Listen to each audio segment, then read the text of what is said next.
everybody, welcome back to Under the Hood, the show that dives into what Orbee's building and why Orbee's building it. Today, Atul and I are going to talk about DMSC. We just wrapped up last week. Super fun Brian Pash event.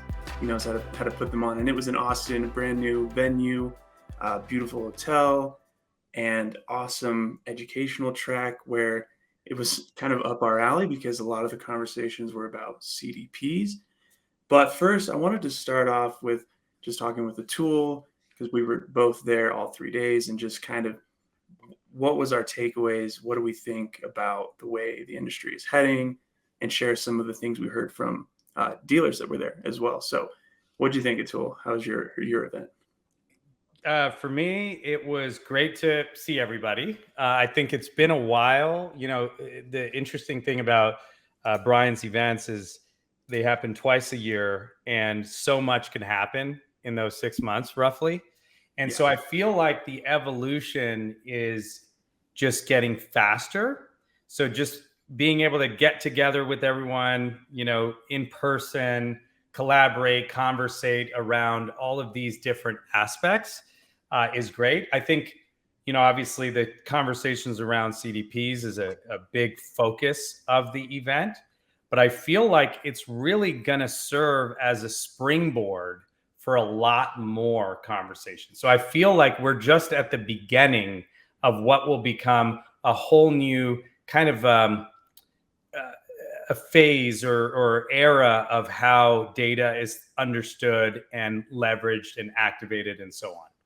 Yeah, the event definitely showed us that there are a growing number of dealers that are realizing this, taking interest in, you know, their data.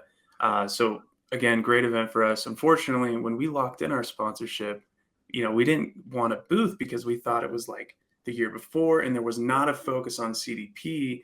And then when we got there, I had multiple people ask me like, why do you guys get a booth? And so that's how fast things change, huh? That's how fast. Yeah.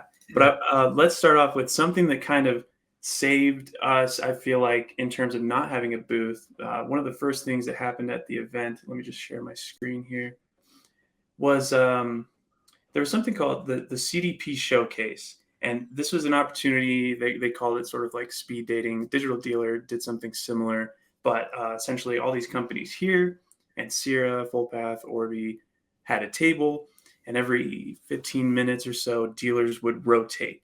So Atul, you were at the table, your table was full every rotation. How did you think you were able to get across, you know, what Orbee was trying to build, and what did you hear from dealers in 15 minutes? Kind of difficult, but what did you think? Brian Davis and I really tried to squeeze in as much as we could about the topics at hand.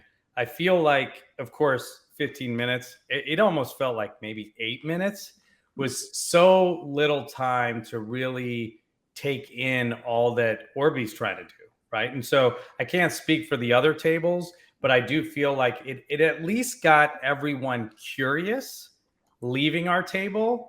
And it actually led to a lot more conversations after. So it served its purpose, but it was just a big tease, right? Just when you feel like you're breaking through in a topic, it felt like time was up. So I think it was an interesting model of conversation and served its purpose. But I would welcome any conversation with any dealer group. And I feel like we shouldn't need a speed dating kind of exercise like this to feel like, hey, let me just get on the phone with Orbee and brainstorm different ideas and thoughts. And I feel like from that purpose, it really succeeded. And I would love to have that continuously happening, you know, week over week. Definitely. Just for our listeners, you can expect that jumping on a call with Orbee, you won't be sold hard. We're not going to have you sign something at the end of the call. Like, yeah, exactly.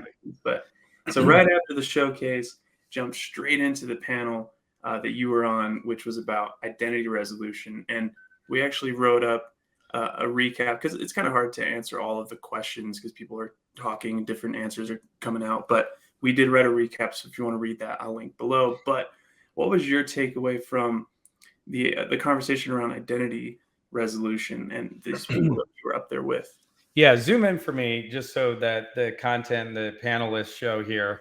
But basically, if you can, and just the browser zoom. But basically, one of the interesting things is the actual group of individuals was fantastic. There was Telium that sort of has existed outside of the automotive industry for years, and then Experian and S&P Global Markets.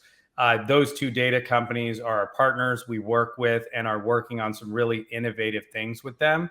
And so really the interesting thing that Brian Pash was able to do here is kind of bring some focus to identity resolution.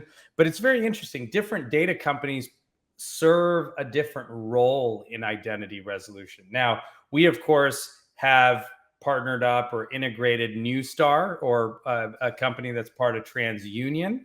So TransUnion wasn't on the stage, but that's an important piece of our puzzle to resolve anonymous people. But when you think about just adding more data, adding enrichment, this almost was a panel called Identity Resolution and Enrichment. Yeah. Is the foundation, because when you think about what S&P's data sets provide around householding and garage data and in-market sort of patterns, and Experian, which we know as sort of understanding all of our sort of buying and shopping and consumer behaviors with credit cards and debt and all the credit report stuff. These guys have really key data sets around enriching your audience. And so I say identity resolution was a big part of it. Brian and I were joking quite a bit during that session, and I felt like he kept saying I wasn't answering his question. And that's because I was trying to slip in more about identity resolution. And I think like overall, it was a great dialogue with thought leaders in the space. And I obviously had a great time being in the company of these guys. Yeah, that's a good point. I did notice that enrichment was always tied on to everybody's answer, because it wasn't just like, okay, here's this shopper's identity, but here are all the other attributes we can pass along with that identity. So there was a little bit of education about identity resolution, and then kind of talking about the strategies, things you can do with it. But what I thought was the most important thing was, I think it was the last question that sort of asked, like, what's the legality? Like, what can you actually legally do? And the answer was actually like, what should you do? Just because Right. you And have the ability to do something, should you actually do it? What's the best customer experience? That's what I took away from it. yeah, and it's very easy to be attracted or even seduced by the idea that I can tell you, Chris, every visitor to your website, give you their information, their first name, last name, phone number, email, and have you reach out to them. And that's actually going to break quite a few rules around CAN spam, TCPA compliance, and so forth. I think what's critical is being able to take your entire data set of first party data and see what you can resolve from there. So that's why we listen to data before it even gets into the CRM and DMS as the consumer's typing it in their various experiences. We talk about how we listen to the forms that are being typed in inside of chat programs and trade-in tools and so forth. And then finally, we have partnerships where we can de-anonymize people on websites, but only give the information if there's a positive match to the data that's existing in the CRM. So this is a perfect opportunity for dealers to take their rich data set. And look, small dealers might have 100,000 records. Big dealer groups might have tens of millions of records. The key is really seeing how can you kind of map out every visitor to your website to that existing database you already have. And if it doesn't match, that's okay. Those are net new shoppers, and that's you don't really need to attack them. You need them to feel at home, be able to window shop a little bit, come in and out, and then later try to use other means. But those are the people that you mostly do retargeting with, social advertising, search retargeting, display retargeting. And so you have different purposes of each of these stages of a consumer journey and how much you know of them. And you have to be very careful and calculated on how you actually approach interacting with those consumers. Yeah. And I kind of want to talk about that next, where we say, to be careful, to be calculated. And, they learn about these kind of capabilities of a CDP and other strategies. And we did hear this directly from some dealers. It's like, what do I do? If there's so many things I can do with a CDP, but I need to be careful. No one really talked about that until kind of the last panel, or sorry, workshop that you were on. And actually, let me go to that. It was day 3, where we actually kind of got into real use cases, real examples, showing some UI, showing some data in your workshop with how PCG Digital is leveraging digital marketing using the CDP. I thought this one Yeah. was like a great way to end it. Like, hey, you just learned all this stuff about CDPs. You might feel a little frozen, but here's what you can actually do. Well, Sarah was fantastic in bringing it down to earth, right? Mhm. You're absolutely right. We say, be calculated, be careful, think through everything. Here's a strategy document. Think about all of these possible features you may or may not need out of a CDP. But what Sarah did is really say, okay, once you do have something implemented, and, we are working very closely with PCG, which is very exciting. What do you do with all this rich data? And it's interesting, Chris, when you actually start thinking about actually doing something with the data, you start to realize you don't need to completely mature your whole data strategy and CDP strategy to even get started. It's Mhm. almost like slices. You could actually say, I'm going to listen to everything that the consumer does and resolve identities based on the information the consumer gives me. And that alone is a slice that you could already bring email automation to. Then you're like, okay, I'm going to actually make sure that everyone I send an email to from my DMS and CRM are resolved, and I know who they are, and I could attach all of their browsing behaviors into that profile, and then use that profile to further segment those users on social and search and everywhere else. And again, that's another slice. So you start to realize that there are baby steps that you can take to actually get started in a CDP strategy. Right. And then, so those baby steps, that's simply installing a CDP, right, on the website, starting the process of the integration with the CRM, the DMS. Yeah, and But the CDP, obviously there's a historical name for this, which I talked about even at, I don't know, AAAS in Florida, Tampa, almost 2 years ago. Is the tag that what used to be called the DMP, data management platform, and that's the orchestration, the coordination of, based on what the consumer is doing, what could we kind of put, how could we segment this user? How do we actually kind of understand their behavior, predict what they're going to do next? And that feeds into the CDP. So, yes, crawling is actually doing nothing about a CDP per se. Mhm. It's about actually listening to your consumer's data that's actually being generated. And then the second piece is ingesting all that data from your existing systems. And that's more a CDP. So you have a DMP CDP kind of dual strategy that I think every dealer should take advantage of. And those are really simple to get started. And that's why we're encouraging dealers to, hey, give us a call. Let's figure out even a pricing model, Chris, where Mhm.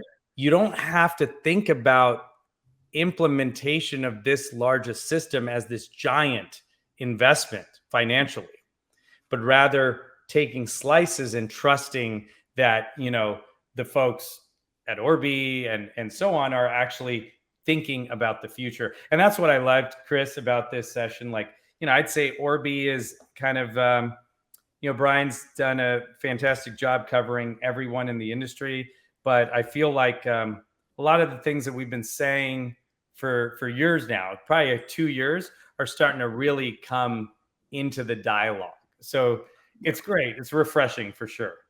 definitely. I think we'll sort of leave it there. I think discussing the run side of what the crawl walk run approach is, might just add on to. Yeah, I don't even think we should even think about that, because I think every dealer's run is completely different. True. The crawls are actually quite common across the entire industry. And, some of our OEM related partners were there at this event, and some of our other big commercial relationships were there, like JD Power, Automotive Mastermind. So, I think the run, again, crawl and maybe walk in the next 6 months. And we are a great partner for that, because we design our strategies around these very simple steps. Yeah. And just to keep the analogy going, if you are curious about the run, I mean, we're already doing that part with plenty of clients. And so at these upcoming events, like you're going to be in Chicago for Brave New Worlds, and then we're going to Toronto for Canada's Used Car Week. And I know that keynote specifically, we're talking about some like custom work that we've done that APIs and always data. So if you want to see those examples and kind of envision where you want to be in a few months after you're crawling and walking, then keep following us and you'll see what's possible. Fantastic. All right. By the way, the workshop that I mentioned earlier that Atul was on with PCG Digital, that will be linked below as well. So check that out. If you have any questions, feel free to reach out to us directly on our website or hit us up on LinkedIn. And then until next time, see you later.